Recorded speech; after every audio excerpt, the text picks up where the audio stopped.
नमस्कार। स्वागत है आपका TWC GS वर्ल्ड में। आज हम फिर से जो हमारा जीएस का पोर्शन चल रहा है, जीएस में भी हम क्या देख रहे हैं, प्री के पॉइंट ऑफ व्यू से जो हम अपने जीएस को पढ़ते हुए चल रहे हैं, उसमें हमने देखो हिस्ट्री अपना कंप्लीट कर दिया है। और आज हम स्टार्ट करेंगे इंडियन पॉलिटी एंड कॉन्स्टिट्यूशन, अर्थात भारत की राज्य व्यवस्था। भारतीय राज्य व्यवस्था किस चरणों पर आधारित है, या किन जो स्तंभों पर खड़ी है भारतीय राज्य व्यवस्था, उसके वो कौन कौन से स्तंभ होंगे। क्या भारत की राज्य व्यवस्था या हमारा भारतीय संविधान क्या कोई हमें अधिकार देता है? आपको यदि कोई अधिकार मिले हुए हैं तो वो किसके द्वारा मिले हुए हैं? और यदि भारतीय संविधान ने अधिकार दिए हैं तो वो क्यों दिए हैं? और यदि अधिकार हैं तो क्या आपके कोई कर्तव्य भी होंगे? देखो, इन सबके आंसर जो आपको मिलेंगे, इन सबके आंसर वो सब के सब आपको पॉलिटी वाले चैप्टर में इसमें सारे में इसमें मिल जाएंगे आपको। अब देखो, इसमें हम शुरुआत तो कर रहे हैं। इसमें हम पहले ये देखेंगे कि आखिर हमें पढ़ना क्या है। देखो, सबसे अहम बात होती है सिलेबस। यदि आपको किसी भी टॉपिक का सिलेबस नहीं पता, या किसी भी जिसे भी आपकी जो भी तैयारी कर रहे हैं आप, मान लो किसी की भी तैयारी कर रहे हैं, मान लो यूपीपीएससी की ही तैयारी कर रहे हैं आप। यदि आप यूपीपीएससी की तैयारी कर रहे हैं, पीसीएस की, या फिर आप ले लो आरओ की, या फिर आप ये ले लो जो बीओ की हैं, उनमें से किसी की भी तैयारी कर रहे हैं, तो आपको यदि सिलेबस के बारे में नहीं पता, तो ये मान लेना कि आप बहुत ही ज़्यादा खतरनाक काम कर रहे हो। जिस भी कंपटीशन की आप तैयारी कर रहे हो, उसका आपको सिलेबस जरूर पता होना चाहिए, जरूर, हर हालत में। और वो सिलेबस आपके टेबल पर भी होना चाहिए कि हमने क्या पढ़ लिया, क्या नहीं पढ़ा है। तो ध्यान रहे इस चीज़ का कि आप जिस भी कंपटीशन की तैयारी कर रहे हैं, चाहे एसएससी की हो आपकी, चाहे यूपी ट्रिपल एससी की हो, चाहे यूपीपीएससी की हो, या यूपीएससी की हो, कोई भी हो, एनीथिंग, लेकिन आपको उसका सिलेबस जरूर पता होना चाहिए कि हमें क्या पढ़ना है अपने टॉपिक के अनुसार। तो ये हम यहाँ पर देखेंगे, और हम पहले देखेंगे कि पॉलिटी का या राज्य व्यवस्था का, भारतीय राज्य व्यवस्था का जो सिलेबस है वो किस प्रकार का होगा। तो आज हम पाठ्यक्रम पर चर्चा करेंगे, और पाठ्यक्रम पर चर्चा करते हुए इसे आगे लेकर बढ़ने का प्रयास करेंगे। अब देखो, जो पहले संसद भवन था हमारा, पहले संसद भवन का कुछ अलग था, लेकिन ये जो आप इमेज देख रहे हैं, अब जो संसद भवन होगा कुछ संसद भवन हमारा इस तरीके का होगा, जो आप ये इमेज दिखाई दे रही है। यहाँ इनके बारे में भी, संसद जो नया संसद भवन बना है, इसके बारे में भी चर्चा करेंगे, लेकिन टाइम टू टाइम, समय के अनुसार करेंगे। जैसे जैसे संसद आता चला जाएगा, जैसे हम भाग 5 में पढ़ेंगे, हमें वहाँ पर संसद ही पढ़ना है, पार्लियामेंट, केंद्र की कार्यपालिका पढ़नी है, तो वहाँ पर आपको सब कुछ डिटेल में पता लग जाएगा कि हाँ, किस प्रकार से संसद की बनावट है, क्या है, कौन कौन संसद के मेंबर होते हैं, कौन कौन संसद का सदस्य बनने की योग्यता रखता है। सबके आंसर आपको वहाँ पर मिल जाएंगे। लेकिन उससे पहले हमें पहले ये देखना है कि हमें पढ़ना क्या है। तो हम अपने पहले पाठ्यक्रम अर्थात सिलेबस की तरफ को नजर मारते हैं। तो स्टार्ट करते हैं अपने सिलेबस को। देखो, मैंने इसको यूनिटों में बांटा है। यूनिटों में कैसे? जैसे यूनिट नंबर 1 कर दिया इसको, और ऐसे आगे भी यूनिट नंबर और भी मिलेंगे। तो यूनिट नंबर 1 में जो हमारा पाठ्यक्रम होगा, उसमें हम देखेंगे कि भारतीय संविधान का ऐतिहासिक प्रारूप किस तरह से था। अर्थात जब संविधान की नींव रखी गई, एक कैबिनेट में मिशन आया 1946 में, उसके बाद ही क्या हुआ था, 11 दिसंबर 1946 को पहली मीटिंग हुई। 13 दिसंबर 1946, ओ सॉरी, 9 दिसंबर की है, 9 दिसंबर 1946 को पहली मीटिंग हुई, 11 दिसंबर 1946 को दूसरी मीटिंग हुई, और वहीं पर 13 दिसंबर 1946 को तीसरी मीटिंग हुई संविधान सभा की। उसके बाद में क्या हुआ, उसके बाद में डिवाइडेशन हुआ, भारत पाकिस्तान का डिवाइडेशन हुआ, जब जाकर संविधान बनना प्रारंभ हुआ। लेकिन उससे पहले भी, यदि हम अब 1947 से पहले की बात करें, तो 1947 से पहले भी क्या कोई संविधान था भारत में? हाँ, वो अंग्रेजों का संविधान था, और अंग्रेज अपने अनुसार उसको चलाने का प्रयास करते थे। जैसा आप देखते हैं, इस जो ऐतिहासिक पृष्ठभूमि है भारतीय संविधान की, वो दो प्रकार से निकल कर आती है। एक तो आपकी कंपनी का शासन था, कंपनी, ईस्ट इंडिया कंपनी जो थी, ईआईसी, शॉर्ट में लिखेंगे इसको ईआईसी, इसको बोलते हैं ईस्ट इंडिया कंपनी। जो ईस्ट इंडिया कंपनी थी, उसने जो शासन करा था भारत पर, वो 1773 से 1858 तक करा था। ऐसा क्या हो गया, 1858 के बाद 1857 की क्रांति हो जाती है, और 1857 की क्रांति के बाद होता है कि जो गवर्नर जनरल नियुक्त होते थे कंपनी की तरफ से, अब वो गवर्नर जनरल नियुक्त होने ही बंद करती है, क्योंकि जो शासन सत्ता थी, भारत की जो बागडोर थी पूरी तरीके से, वो महारानी ने अपने हाथ में ले ली। या इसी वजह से इसको हम क्या कहते हैं, ताज का शासन कहते हैं। 1858 के बाद में जो 1947 तक चलेगा, वो ताज का शासन चलेगा, अर्थात महारानी का, जो इंग्लैंड में महारानी राज कर रही थी, जैसे महारानी विक्टोरिया, तो उसने भारत की बागडोर अपने हाथ में ले ली। अब जो था कि जो वायसराय, जो गवर्नर जनरल होगा, अब वो 1858 के बाद में कंपनी को अपनी रिपोर्ट नहीं देगा। अब वो कंपनी को रिपोर्ट ना देकर वो सीधी महारानी को रिपोर्ट पेश करेगा यहाँ पर। लेकिन उससे पहले 1858 से पहले ये रिपोर्ट पेश करते थे कंपनी को। तो वहीं पर ही अब कंपनी का जो शासन रहा 1773 से 1858 के बीच का, इसमें कई रेगुलेटिंग एक्ट, इसमें कई एक्ट आए। तो ये मिनी, ये संविधान ही था एक प्रकार का। ये संविधान एक्ट आ रहे हैं भारत में, ये एक तरीके के संविधान ही थे। लेकिन ये कोई 10 साल के लिए आता था, कोई 20 साल के लिए आता था, कोई 5 साल के लिए, किस तरह से चलते थे। तो इसमें देखो 1773 का रेगुलेटिंग एक्ट देखेंगे। 1773 के रेगुलेटिंग एक्ट के तहत ही क्या होगा, जो बंगाल का पहला गवर्नर बनेगा वो वारेन हेस्टिंग्स बनेगा, बंगाल का पहला गवर्नर। ध्यान रखेंगे गवर्नर तो पहले से भी नियुक्त होते थे, लेकिन बंगाल का वो वास्तव में जो मान्यता प्राप्त होगी वो वारेन हेस्टिंग्स को ही प्राप्त होगी। और इसी 1773 के रेगुलेटिंग एक्ट के तहत कलकत्ता में एक सुप्रीम कोर्ट की स्थापना होगी। यहाँ पर सब कुछ देखने को मिलेगा। उसके बाद में कंपनी के शासन के अधीन ही आप 1784 का ब्रिटिश इंडिया एक्ट देखेंगे। फिर उसके बाद में हम देखेंगे 1833 का चार्टर अधिनियम, वेरी वेरी इंपॉर्टेंट है, बहुत ज्यादा इंपॉर्टेंट होगा। और फिर 1853 का चार्टर अधिनियम। इतने आपको यहाँ पर अधिनियम देखने हैं, चार, इनके बारे में कंपनी के शासन का अधिनियम जो होगा। हालांकि कहने के लिए तो 1892 में भी आया था अधिनियम, लेकिन इतना इंपॉर्टेंट नहीं है अपने एग्जाम के पॉइंट ऑफ व्यू से। अब आप देखो, यहाँ तक तो जो नियुक्त होते थे 1773 से 1858 तक जो नियुक्त हुए, उनको गवर्नर जनरल कहा गया। लेकिन इन्हीं गवर्नर जनरल का नाम परिवर्तित हो जाएगा जब रानी सत्ता अपने हाथ में ले लेंगी, तो उन्हीं गवर्नर जनरलों को कह दिया जाएगा वायसराय। इन्हीं गवर्नर जनरलों को वायसराय नाम दे दिया जाएगा। तो वायसराय किस तरह से कहा जाएगा, अब वो आगे देखने को मिलेगा कि एक ही नाम, एक ही व्यक्ति के दो नाम कैसे पड़ गए। तो वो देखेंगे जो हम 1858 का जो भारतीय शासन अधिनियम आएगा, इसमें क्या क्या हुआ। तो देखो, यदि हम इसमें देखें कि कौन कौन वायसराय बने या कौन कौन किस किस ने क्या काम करा, तो वायसराय कौन कौन बने, ये काम होता है हमारा इतिहास का। इस काम को मैंने इतिहास में भली भांति निभाया है, और पूरे डिटेल के साथ इतिहास में मैंने पूरे वायसराय, पूरे गवर्नर जनरल के लिए अलग से एक वीडियो बनाया था। तो यदि आपने वो नहीं देखा तो देख लेना जरूर। इतिहास की कंप्लीट नॉलेज आपको, जो हमारे एग्जाम के पॉइंट ऑफ व्यू से है बेस्ट है, वो आपको मैंने वहां पर देने का प्रयास करा है। ठीक, तो यहाँ पर हम स्टार्ट करेंगे अपना ताज का शासन। अब ताज के शासन में क्या हुआ, गवर्नर जनरल जो था उसका पद समाप्त करा गया और गवर्नर जनरल के स्थान पर ला दिया गया वायसराय का पद। अब यहाँ से आ गया वायसराय कहेंगे इन्हें। 1858 के एक्ट से पहले तो गवर्नर जनरल, और 1858 के एक्ट के बाद में वायसराय कहेंगे। तो फिर आएगा इसमें 1858 का भारत शासन अधिनियम। उसके बाद में आप देखेंगे 1861 का भारत शासन अधिनियम। फिर आप देखेंगे इसमें 1892 का भारत शासन अधिनियम।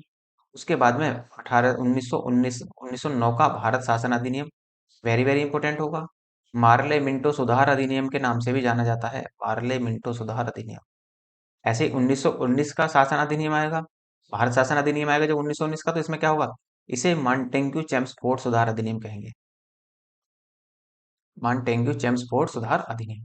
क्यों, देखो, इसे मार्ले मिंटो सुधार क्यों कहा गया, क्योंकि यहाँ पर जो देखते हैं, यहाँ पर एक वायसराय थे और दूसरे थे, जो जो वायसराय थे और यहाँ पर भारत सचिव थे। दोनों का नाम क्या था, एक का नाम मार्ले और एक का नाम मिंटो, तो इसलिए इसको मार्ले मिंटो सुधार अधिनियम कह दिया गया।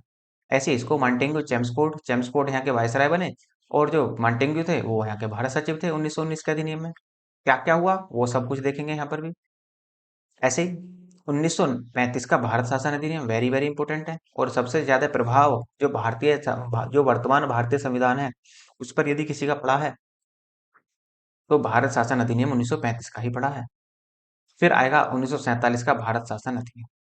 उसके बाद में कहानी खत्म हो जाएगी और हमारा क्या हो जाएगा, हमारा अपना संविधान उसके बाद में लागू हो जाएगा 26 नवंबर 1949 को। इसके 15 अनुच्छेद जो होंगे वो लागू कर दिए जाएंगे। बाकी जो 26 जनवरी आएगी, 26 जनवरी 1950 को सभी अनुच्छेद अर्थात पूरा संविधान भारतीय क्षेत्र में लागू हो जाएगा। तो यहाँ से इस तरीके की यहाँ की कुछ कंडीशन बनेगी। तो देखो, इनका अवलोकन करना, इनके बारे में जानना बहुत ही अनिवार्य है।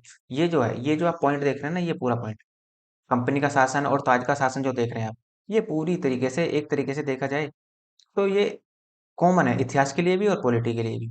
यदि आप पॉलिटी पढ़ते हैं तो भी आपको यहाँ पर ये पढ़ना पड़ेगा, और यदि आप हिस्ट्री पढ़ते हैं तो भी आपको वहाँ पर पढ़ने को मिलता है। दोनों में ही कॉमन होता है, हालांकि मैंने वहाँ भी पढ़ा दिया है और मैं यहाँ भी इसको पढ़ाऊंगा। यहाँ आपको वहाँ देखो वहाँ पर हिस्ट्री के पॉइंट ऑफ व्यू से पढ़ाया था, लेकिन यहाँ आपको पॉलिटी के पॉइंट ऑफ व्यू से पढ़ाएंगे। देखेंगे कि क्या क्या मेन डिफरेंस आएगा उसमें। चलो आगे बढ़ते हैं। अभी यूनिट नंबर हम दो में देखेंगे कि संविधान का निर्माण किस प्रकार से होगा, कौन कौन सी सभाएं बनेंगी, कितनी समितियों का निर्माण होगा, सब कुछ यहाँ पर देखने को मिलेगा इसमें। फिर आप देखते हैं कि इस भारतीय संविधान की क्या क्या विशेषताएं हैं। भारतीय संविधान की कौन सी विशेषताएं होंगी, जैसे आप देखते हैं कि भारत का संविधान विश्व का सबसे बड़ा लिखित संविधान है। ये संविधान की विशेषता है। भारतीय जो संविधान है वो विश्व का सबसे बड़ा लिखित संविधान होगा। तो यहाँ से और भी कई सारी देखने को विशेषताएं मिलेंगी। फिर आप देखेंगे भारतीय संविधान के विभिन्न स्रोत।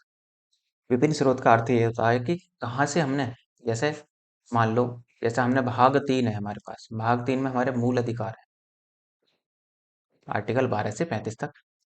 जब आर्टिकल 12 से 35 तक मूल अधिकार है तो ये हमने लिए कहाँ से हैं? ये लिए हैं हमने United state of America, America के संविधान से लिए। तो वहां से ये प्रेरित है। पहले अमेरिका के संविधान में थे, अब हमने अमेरिका के संविधान से उनको ग्रहण कर लिया।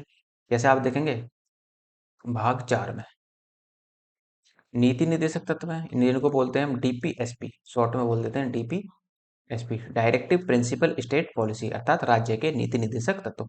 इनको हमने आयरलैंड से लिया है। उसी तरीके से देखेंगे भाग 4 कै में, यदि भाग 4 कै में जाओगे तो वहां पर मिलते हैं आपको मूल कर्तव्य, कि जो हमारे जो नागरिक होंगे उनके कर्तव्य क्या होंगे। उनके कर्तव्य क्या होंगे, वो जो लिए गए हैं वो हमने लिए हैं सोवियत संघ से। वर्तमान में रसिया है, लेकिन उस टाइम समय पर था वो सोवियत संघ। तो रसिया भी कह सकते हो आप इसे, और सोवियत संघ भी कह सकते हैं। इस तरीके से भी आप इसे देख सकते हैं। तो कहाँ कहाँ से कौन कौन से संविधान संशोधन जो हमने विभिन्न स्रोत लिए हैं वो कहाँ कहाँ से लिए, और फिर भारतीय संविधान एक नज़र में देखेंगे कि हम किस तरीके से भारतीय संविधान को कवर कर सकते हैं।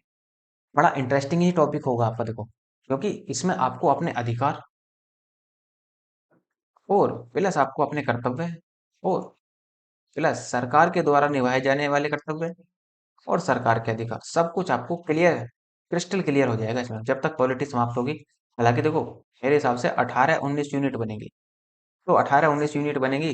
तो देखो इसमें होता क्या है कि इसकी जो मैं आपको क्लास दूंगा ना, वो केवल क्लास, हो सकता है कि केवल एक दो क्लास ही मिले, क्योंकि जो हमारा हिंदी वाला टॉपिक चल रहा है ना उसको मैं सोच रहा हूँ पहले पूरा कर दूं। तो हिंदी जो मैं पढ़ाऊंगा आपको मंडे, मंडे टू आपको सैटरडे, वो मंडे टू फ्राइडे, तो 6 दिन तो मैं आपको यहाँ पर हिंदी पढ़ा दूंगा, जो भी यही है। उसके बाद में 6 दिन तो यहाँ पर हिंदी पढ़ा, 5 दिन हिंदी पढ़ लेना, और उसके बाद में जो सैटरडे होता है और संडे होता है, सैटरडे संडे में मैं आपको पॉलिटी पढ़ाऊंगा। ये आप ध्यान रखना, ठीक। सैटरडे संडे पॉलिटी होगी और मंडे टू फ्राइडे आपकी हिंदी होगी, और जैसे ही हिंदी कवर हो जाती है, पूरी हो जाती है, उसी दौरान आपका पॉलिटी रेगुलर स्टार्ट हो जाएगी। तो ये हमारा एक तरीके से रूटीन होगा कि हम किस तरीके से लेकर चलेंगे, और डेली आपको देखने को मिलेगा जो हिंदी का है, हिंदी की जो वीडियो मिलती है वो आपको डेली आपको 8 AM पर मिल जाती है। ये भी आप ध्यान रखना। और जो जो पॉलिटी की वीडियो आएगी वो आएगी आपकी 10 से लेकर 11 के बीच में, ठीक। तो यहाँ से हम आगे बढ़ेंगे अब देखो प्रमुख अनुसूचियां देखेंगे कि पहली अनुसूची में क्या है, दूसरी अनुसूची में क्या है, तीसरी अनुसूची में क्या है। भारत में जो 8 भाषाएं, जो 22 भाषाएं हैं वो किस अनुसूची में रखी हुई हैं, सब के सब यहाँ पर आपको देखने को मिलेंगे। और भारतीय संविधान के अन्य महत्वपूर्ण तथ्य यदि कोई बचते हैं तो उनको भी हम देखने का यहाँ पर प्रयास करेंगे। फिर आती है हमारी प्रस्तावना। प्रस्तावना को ही उद्देशिका कहते हैं। उद्देशिका, इसी को ही आप दो टूक कहते हैं कहीं कहीं पुस्तक में। जब आप अच्छी पुस्तक को देखने को मिलती है, आपको खोल देखेंगे तो उसके पहले पृष्ठ या दूसरे पृष्ठ पे ही आपको मिल जाएगी प्रस्तावना।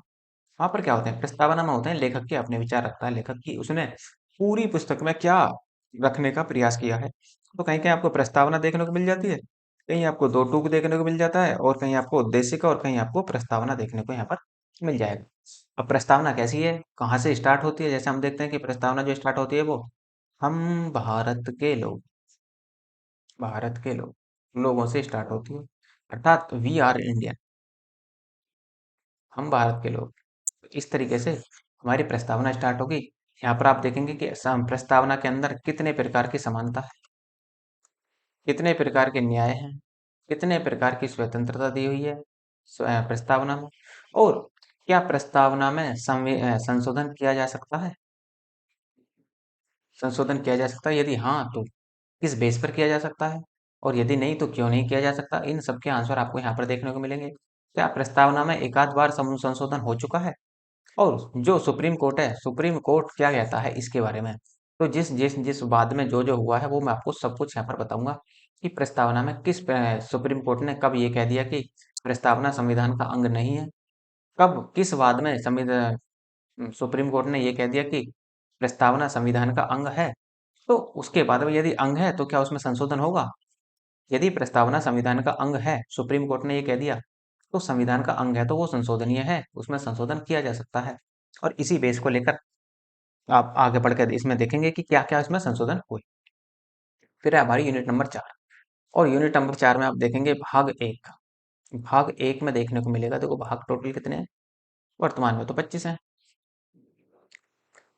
ठीक, तो संघ और राज्य क्षेत्र, भारत का संघ और राज्य क्षेत्र अर्थात भारत में जो 28 राज्य हैं और प्लस 8 यूटी हैं, यूनियन टेरिटरी हैं, इनको मिलाकर एक संघ बनता है भारत। और भाग एक में इन्हीं का ही वर्णन किया गया, 28 राज्य और 8 केंद्र शासित प्रदेशों का। जब भारत आजाद हो रहा था तो उस समय भारत में कितने प्रांत थे, अर्थात कितने राज्य थे, उसके बाद में किस आधार पर राज्यों का डिवाइडेशन हुआ या किस आधार पर राज्यों को बांटा गया, इन सब के आंसर आपको यहीं देखने को मिलेगा। फिर आप देखेंगे भाग दो में, और यूनिट नंबर 5 के तहत देखेंगे इसमें आप नागरिकता। भाग दो में है हमारी नागरिकता। सीधा सीधा सवाल करता है, कभी कभी तो ये पूछ लेता है कि बताओ कि नागरिकता संविधान के किस भाग में है, या मूल अधिकार संविधान के किस भाग में। तो वो सब कुछ आपको यहाँ पर पता लग जाएगी धीरे धीरे, लेकिन पेशेंस बना कर रखना होगा, पेशेंस जरूर बना कर रखना है। अब देखो नागरिकता में क्या होता है कि देखो भारत में किस प्रकार की नागरिकता का प्रावधान है। भारत में नागरिकता किस प्रकार की, एकल नागरिकता है, दोहरी नागरिकता है, या फिर तृतीय नागरिकता है। तो वो किस प्रकार की नागरिकता आपको देखने को मिलेगी। अब आप देखो, जैसे ये हमारा उत्तर प्रदेश है, मान लो उत्तर प्रदेश, इसके जस्ट नीचे है मध्य प्रदेश एमपी। आपको यूपी से एमपी जाना है, मान लो घूमने के लिए जाना है या कोई बिजनेस करने के लिए जाना है, तो क्या आप यूपी से निकले और मध्य प्रदेश के बॉर्डर पर पहुंच गए और एंटर कर गए एमपी में, तो क्या आपको यहाँ पर नागरिकता लेनी पड़ेगी? नहीं। और यदि ऐसा नहीं है, एक राज्य से दूसरे राज्य में जाने के लिए यदि आपको नागरिकता की आवश्यकता नहीं पड़ती, तो फिर इसका मतलब सीधा सा है कि भारत में एकल नागरिकता है। आप केवल और केवल किसी राज्य के मूल निवासी हो सकते हैं, नागरिक नहीं होंगे। इसका मतलब फिर नागरिक किसके होंगे जी? नागरिक केवल और केवल आप भारत के कहलाओगे। केवल हम भारत के नागरिक कहलाएंगे, ना कि किसी राज्य के। राज्य के हम केवल मूल निवासी होंगे, नागरिक केवल हम भारत के कहलाएंगे। और यदि हम भारत के नागरिक हैं तो हमें भारत में कहीं भी आने जाने का हमें पूर्ण अधिकार होगा, घूमने का अधिकार होगा, स्वतंत्रता का हमारा अधिकार होगा, और कहीं भी अपना इच्छा से बिजनेस करने का अधिकार होगा। और ये सब अधिकार आपको किसके द्वारा मिलते हैं? ये सब अधिकार हमें संविधान के द्वारा मिलते हैं। ये इसकी कंडीशन बनती है। तो नागरिकता क्या है कि नागरिकता में क्या होगा कि भारत में एकल नागरिकता का प्रावधान है। क्या कोई ऐसा भी देश है जिसमें दोहरी नागरिकता का प्रावधान हो? हाँ, यूएसए एक ऐसा देश है जहां पर दोहरी नागरिकता है। और यदि आप स्विट्जरलैंड में चले जाएं, स्विट्जरलैंड में चले जाएं, तो वहां पर तिहरी नागरिकता की विशेषता है, वहां पर तिहरी नागरिकता देखने को मिलती है। लेकिन हमारी जो भारत में है, हमने नागरिकता को ग्रहण कहाँ से किया है? हमारी जो नागरिकता है वो ब्रिटेन से प्रभावित है। ब्रिटेन अर्थात इंग्लैंड से प्रभावित है। तो जब इंग्लैंड से प्रभावित है तो इंग्लैंड में भी एकल नागरिकता का प्रावधान है। तो इसी प्रकार हमने इनके जो हमारा ये जो कंडीशन बनती है ब्रिटेन वाली, हमने इनको यहाँ से ग्रहण किया है। तो हमारे यहाँ भी एकल नागरिकता का प्रावधान हुआ।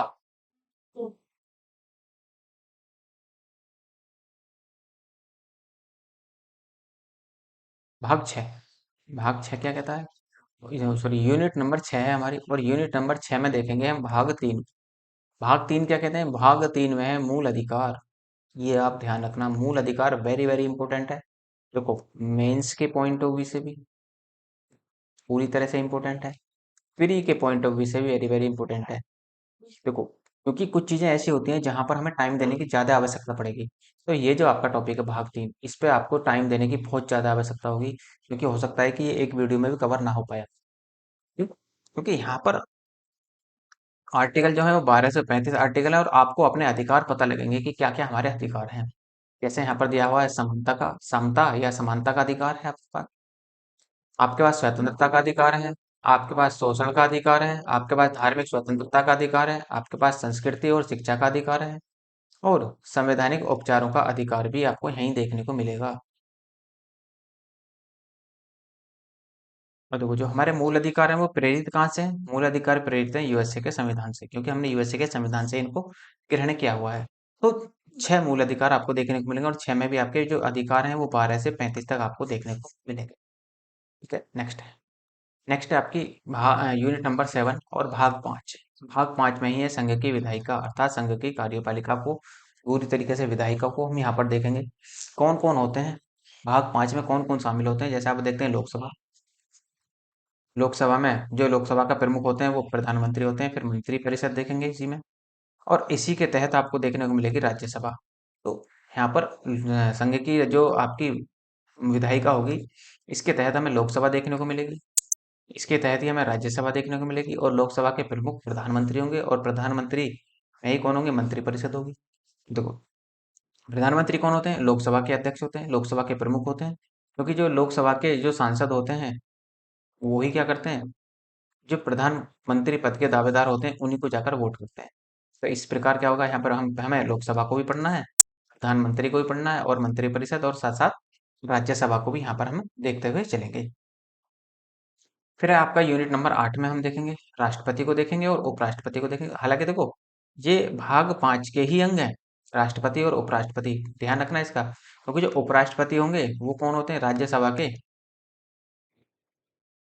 वो राज्यसभा के पदेन सभापति होते हैं। पदेन सभापति, ये आप ध्यान रखेंगे। और राष्ट्रपति जो होते हैं वो राष्ट्रपति क्या होंगे? राष्ट्रपति तो प्रमुख होते हैं, पूरे देश के ही जो होते हैं वो प्रमुख होते हैं, लेकिन भारत का राष्ट्रपति अमेरिका के राष्ट्रपति की तरह पावरफुल नहीं है। वास्तविक शक्तियां जो हैं भारत में, जो वास्तविक शक्तियां जो हैं वो पीएम के हाथ में होती हैं, अर्थात प्रधानमंत्री के हाथ में होती हैं।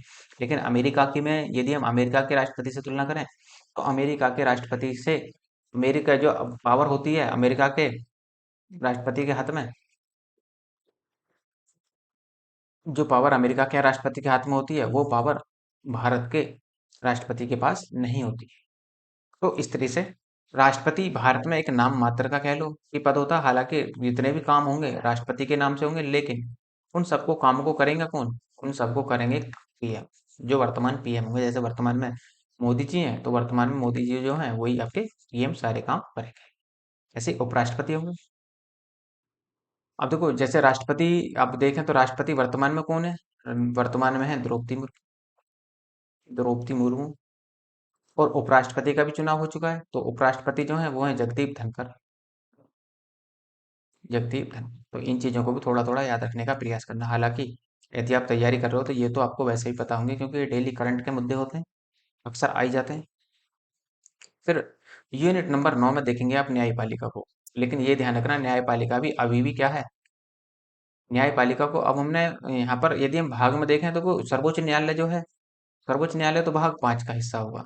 लेकिन वहीं पर उच्च न्यायालय जो है और अधीनस्थ न्यायालय जो है वो भाग 6 के हिस्से होंगे। ये आप थोड़ा सा ध्यान रखना इसमें। तो भाग 6 में आपका उच्च न्यायालय देखने को मिलेगा और अधीनस्थ। लेकिन हमने न्यायपालिका को एक इसमें रख दिया, वे प्रॉपर वे में रख दिया कि हम पहले सुप्रीम कोर्ट को पढ़ लेंगे, उसके बाद में हम जो हाई कोर्ट है उसको पढ़ लेंगे, और फिर हम उसको जो हमारे अधीनस्थ न्यायालय होते हैं या डिस्ट्रिक्ट कोर्ट होते हैं उनको पढ़ लेंगे। ये एक हायरार्की होती है। इसका मतलब जो सबसे निचला कोर्ट है वो भारत में कौन सा है? वो डिस्ट्रिक्ट कोर्ट कहलाता है। उससे ऊपर हाई कोर्ट है, और उससे ऊपर जो है वो सुप्रीम कोर्ट है, और इससे ऊपर कोई कोर्ट ही नहीं होता भारत में। सुप्रीम कोर्ट का निर्णय ही क्या होता है? अंतिम होता है। हाँ, वो अलग बात है कि आर्टिकल 72 के तहत राष्ट्रपति को कुछ पावर दे दी गई है। तो राष्ट्रपति चाहे तो किसी की मृत्यु दंड को क्षमा कर सकता है, किसी की भी और उम्र को, जो उसे सजा मिली है उसको कम या ज्यादा भी कम कर सकता है। तो वो राष्ट्रपति के हाथ में, लेकिन अंतिम निर्णय जो होगा वो सुप्रीम कोर्ट के पास ही होता है, और जो सुप्रीम कोर्ट ने कह दिया वही मान्य हो जाता है। फिर भाग 6 को देखेंगे, और यूनिट नंबर हमारी 10 शुरू होगी। तो भाग 6 में क्या होगा? विधानमंडल होगा। राज्य का विधानमंडल। अब देखो हर राज्य का विधानमंडल अलग होता है लेकिन प्रक्रिया सेम ही होती है कि वहां पर क्या होगा, विधानसभा होगी। विधानसभा अनिवार्य है, विधानसभा पूरी तरीके से विधानमंडल में। और वहीं पर विधान परिषद होगी। विधान परिषद ये ऐच्छिक है, किसी राज्य में हो भी सकती है और किसी राज्य में नहीं भी हो सकती। जैसे वर्तमान में केवल 6 राज्य ही ऐसे हैं जिनमें क्या है, विधान परिषद है, जैसे उत्तर प्रदेश, बिहार, महाराष्ट्र, कर्नाटक, आंध्र प्रदेश, तेलंगाना। इनमें क्या है, इन सभी में विधान परिषद है, बाकी और राज्यों में विधान परिषद है भी नहीं। ये राज्य के ऊपर डिपेंड करता है कि वो विधान परिषद को रखना चाहता है या बनाना चाहता है या उसको खत्म करना चाहता है। ये केवल और केवल राज्य के ऊपर डिपेंड करता है। उसके बाद में आप देखेंगे राज्यपाल। जिस प्रकार केंद्र में लोकसभा होती है, उसी प्रकार राज्य में विधानसभा होती है। जिस प्रकार केंद्र में राज्यसभा होती है, उसी प्रकार राज्य में विधान परिषद होती है। जिस प्रकार केंद्र में राष्ट्रपति होते हैं, उसी प्रकार राज्य में राज्यपाल होते हैं। ये आप ध्यान रखेंगे क्योंकि इक्विवेलेंट है, लेकिन इतनी पावर नहीं होती। हाँ, एक कोई कह लो कि पद छोटा है। जैसे आप कहते हैं ना कि एक लोअर डिवीजन होता है, एक हायर डिवीजन होता है। तो हायर हायर कौन है? हायर है हमारी लोकसभा। और जो आपके लोअर कौन है? तो लोअर है हमारा विधानसभा, वो विधानमंडल कह लो आप। इस तरीके से यहाँ पर इस तरीके की कंडीशन बनती है। अब यहाँ पर विधानमंडल में देखो हमें पढ़ना क्या क्या है, राज्यपाल, मुख्यमंत्री, मंत्रिपरिषद, विधानसभा और विधान परिषद को पढ़ेंगे। राज्यपाल के क्या क्या कार्य होंगे वो यहाँ पर देखने हैं आपको। मुख्यमंत्री के क्या क्या कार्य हैं वो यहाँ भी देखने हैं। उसी प्रकार मंत्रिपरिषद का निर्माण कौन करेगा? तो मुख्यमंत्री की सलाह पर सबको शपथ, मंत्रिपरिषद के व्यक्तियों को शपथ मुख्यमंत्री की सलाह पर राज्यपाल के द्वारा दिलवाई जाएगी। विधानसभा का इलेक्शन किस तरह से होता है वो सब आपको यहाँ पर दिखाना, मैं आपको सब कुछ बताऊंगा डिटेल के साथ। लेकिन फिलहाल हम अभी सिलेबस की चर्चा कर रहे हैं, तो मोटे मोटे तौर पर जान लो कि हमें क्या क्या पढ़ना है बस। उसके बाद में विधान परिषद का गठन किस प्रकार से होगा, और गठन, यदि आप गठन करते हैं, तो यदि आप विघटन करना चाहते हैं तो विघटन किस प्रकार से होगा, वो सब आपको यहाँ पर देखने को मिलेगा। इनका कार्यकाल कितना होगा, कौन सा स्थायी सदन है, कौन सा अस्थायी सदन है, वो सब कुछ आपको यहाँ पर मिलेगा। जैसे आप देखें विधानसभा जो है, विधानसभा एक अस्थायी सदन है। अब आप कहोगे जी अस्थायी कैसे? अस्थायी इसलिए है कि विधानसभा का जो इलेक्शन होता है वो कब होता है? प्रत्येक 5 वर्ष पर होता है। मतलब क्या है कि प्रत्येक 5 वर्ष पर ये भंग हो जाती है। और यदि इससे पहले भी सरकार गिर गई तो उससे पहले भी भंग की जा सकती है विधानसभा। जैसे लोकसभा को भंग किया जा सकता है, ऐसे ही विधानसभा को भी भंग किया जा सकता है। और जबकि जो विधान परिषद है वो स्थायी सदन है। स्थायी सदन, स्थायी सदन का मतलब कि स्थायी सदन में ये इसको भंग नहीं किया जा सकता। इसके जो प्रत्येक 1/3 सदस्य होते हैं वो हर दूसरे साल रिटायर होते रहते हैं, और या फिर 65 वर्ष की आयु जो भी पूरी हो जाए उससे रिटायर होते चले जाते हैं वहां पर। फिर भाग 11 में देखेंगे आप, संघ शासित क्षेत्र। संघ शासित क्षेत्र कौन कौन से हैं, भाग 8 के तहत आएंगे। और उसके बाद में हम देखेंगे भाग 9 में पंचायतें, कि पंचायतों का गठन भारत में किस प्रकार से हुआ, कहाँ से इनकी शुरुआत होती है, कौन सा संविधान संशोधन हुआ जिन्हें इन्हें जिनके बाद इन पंचायतों को संवैधानिक दर्जा दे दिया गया। वो जो ग्राम प्रधान बनते हैं, जो आप देखते हैं, वो सब किसके अंडर अंडर आते हैं? वो पंचायत के अंडर ही आते हैं। ठीक। नेक्स्ट है आपका भाग 11 को देखेंगे और भाग 12 को देखेंगे। संघ और राज्य के बीच संबंध देखेंगे, संघ और राज्य के बीच किस प्रकार के संबंध आते हैं, कि क्या संघ में और राज्य में क्या कोई संबंध है? हाँ, तो इसमें देखेंगे, पहले देखेंगे विधायिक संबंध, फिर हम देखेंगे प्रशासनिक संबंध क्या है, और उसके बाद में आपको देखने को मिलेंगे वित्तीय संबंध किस प्रकार से होते हैं। ये आपको यहाँ पर भाग 11 और 12 में दोनों में एक साथ हम लेकर चलेंगे। अब देखो यूनिट नंबर 13 के तहत भाग 14 को देखेंगे और 14A को देखेंगे। संघ और राज्य के अधीन सेवाएं कौन कौन सी सेवाएं होती हैं? जैसे आप देखते हैं अखिल भारतीय सेवाएं जो है आईएएस, आईपीएस और आईएफएस। आईएएस को बोलते हैं इंडियन एडमिनिस्ट्रेटिव सर्विस, आईपीएस को बोलते हैं इंडियन पुलिस सर्विस और आईएफएस को बोलते हैं इंडियन फॉरेन सर्विस। तो इस तरीके की जो सेवाएं होती हैं वो कौन आयोजित कराता है? आयोग आयोजित कराता है या सरकार आयोजित कराती है या होम मिनिस्ट्री आयोजित कराती है? वो आपको यहाँ पर देखने को मिलेगा। और भाग 15 में देखो, जो भाग मैंने आपको लिख रखे हैं ये भी आपको पता होना चाहिए कि भाग 15 में क्या है, भाग 17 में क्या है, ये सब आपको पता होना चाहिए। भाग 15 में आपका निर्वाचन आयोग है। अब निर्वाचन आयोग कौन? जो वोटिंग कराते हैं, जो निर्वाचन कराते हैं। भारत में निर्वाचन कराने का अधिकार निर्वाचन आयोग को है। जैसे फिर लोकसभा के इलेक्शन होंगे, लोकसभा के इलेक्शन को संयोजित या संचालित कौन कराएंगे? लोकसभा के इलेक्शन को जो संचालित कराएंगे वो निर्वाचन आयोग ही कराएंगे। जैसे विधानसभा के इलेक्शन है, विधानसभा के इलेक्शन भी निर्वाचन आयोग द्वारा ही संचालित किए जाते हैं। ऐसे ही राष्ट्रपति का चुनाव हो जाए, उपराष्ट्रपति का चुनाव हो जाए, तो जितने भी चुनाव मैं बता रहा हूँ आपको, ये सब के सब निर्वाचन आयोग के ही अंडर में आते हैं। ये केंद्र का निर्वाचन होता है, बाकी स्टेट का निर्वाचन अलग होता है।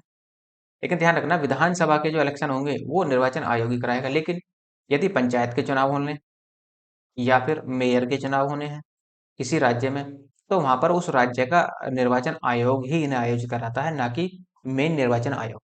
ये ध्यान रखना है। फिर आप देखेंगे भाग 16 में विशेष वर्गों के लिए आरक्षण दिया गया है, विशेष आरक्षण का प्रावधान किया गया है विशेष वर्गों के लिए। फिर भाग 17 में देखेंगे राजभाषा कि भारत की राजभाषा क्या होगी। क्या भारत की राजभाषा हिंदी है या इंग्लिश है, या अभी तक निर्णय ही नहीं लिया गया। ये आपको सब कुछ यहाँ पर देखने को मिलेगा। भाग 18 में आप देखेंगे, भाग 18 में देखेंगे उपबंध, आपात उपबंध। जैसे आप देखते हैं ना कि राष्ट्रीय आपात लग गया, वित्तीय आपात हो जाए, वित्तीय आपात, उसी तरीके से राष्ट्रपति शासन हो जाए। तो ये सब इसी में ही आपको भाग 18 के तहत ही देखने को मिलेंगे। 352, 356, 300, 354 और 356। तो इस तरीके से यहाँ पर आपको देखने को मिलेंगे सब। फिर आप देखेंगे भाग 19, भाग 21, भाग 22 में अस्थायी प्रकीर्णन और विशेष प्रावधान क्या क्या किए गए हैं। संविधान में यदि कोई विशेष प्रावधान हुए हैं तो वो किस आधार पर किए गए हैं, ये सब आपको यहाँ पर देखने को मिलेगा। भाग 14 है, भाग सॉरी यूनिट नंबर 14 है। यूनिट नंबर 14 के तहत देखेंगे प्रमुख संविधान संशोधन कि कौन कौन से संविधान संशोधन हुए, कौन कौन से इंपॉर्टेंट है। देखो पीछे जो हमने अभी जो 2022 का पीसीएस का प्री हुआ था यूपी वाला, इसमें संशोधन को लेकर 2 सवाल पूछे थे और बड़े ही आसान से पूछे थे उसने।